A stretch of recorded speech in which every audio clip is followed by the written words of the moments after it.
Ever since my recent videos about my in-cab bed setup here, people have been making questions and assumptions about the rest of my setup.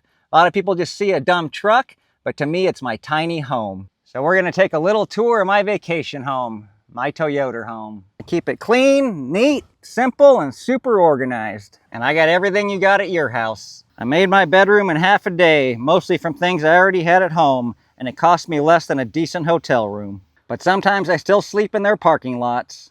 I got a 3-layer mattress setup and a 3-layer sleep system. It's nice and comfy and I'm good in any weather. My master closet's under my bed. It's always packed so I can go camping wherever I want from wherever I want. And this is my living room. I can change in here, hang out in here, or ride out a storm in here. And it's my office on wheels. Hang on a second, the OCD's kicking in. And this is my home gym. Welcome to my covered patio and outdoor kitchen. Here's my kitchen. We got a full kitchen in a box. We got a full pantry that goes in a bag. We even got a stupid microwave I bought but never used. And of course, a refrigerator. This fridge cost me a small mortgage payment, but it's totally worth it. Here's what I call my 1/3 bath. I got all my toiletries in there. You can take a guess what that bottle's for. And when nature calls, I go to nature or Starbucks. And you know what this bucket's for? Ew, no, it's for garbage. Now let's talk utilities, home security, and climate control. Access to the interwebs. I love my Starlink Mini. Internet access anywhere with open sky. I power it a couple of ways. One of them is with this Anchor power bank, which will run in about 3 hours.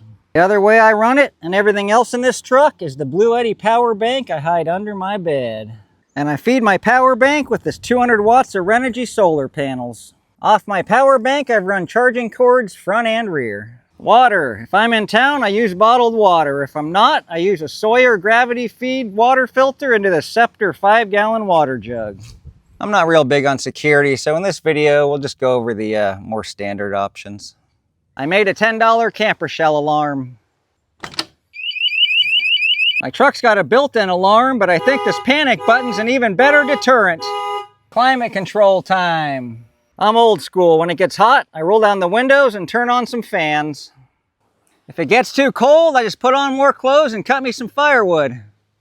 All right, well maybe it's more like a single-wide short bed mobile home, but I love it. On the surface, this video and my channel are about truck camping, but it's a lot deeper than that. Design your own life, live different, and watch these next.